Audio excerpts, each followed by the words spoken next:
মধ্যমগ্রামে খুন শুভেন্দু অধিকারীর পিএ এবং খুন করে বাইকে করে চম্পট দেন। রাতেই মধ্যমগ্রামে ডিজি যান, দুষ্কৃতীদের গাড়ির নাম্বার প্লেট ভুয়ো বলে জানান।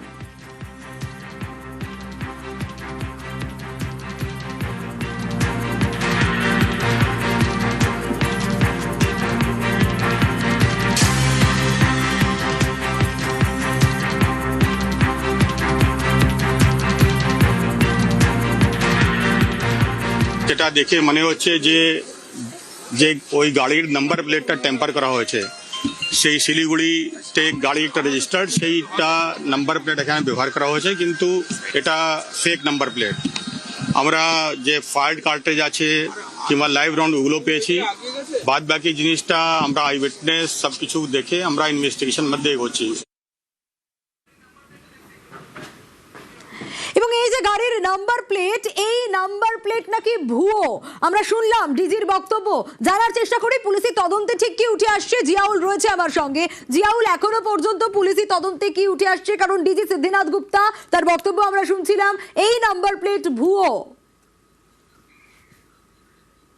দেখো, যে ঘটনাস্থল সেখান থেকে কিন্তু একাধিক সিসিটিভি ফুটেজ কিন্তু ইতিমধ্যে সংগ্রহ করেছে পুলিশ।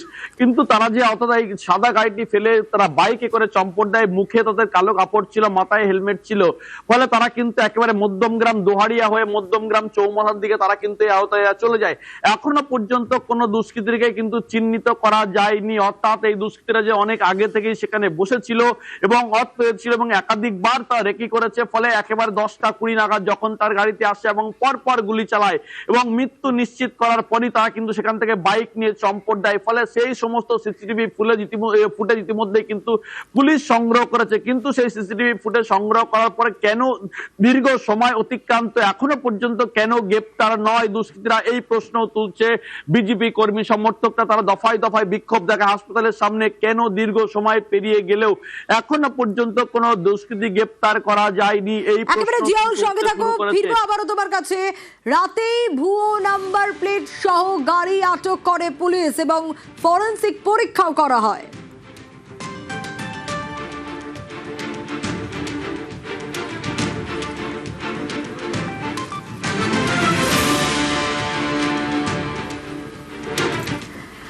শুধু তাই নয়, চন্দ্রনাথ রথের গাড়িও ফরেনসিক টেস্ট করা হয়। জিয়াউলের কাছ থেকে বাকিটা জানতে চাইবো। জিয়াউল, আমরা দেখছিলাম যে একদিন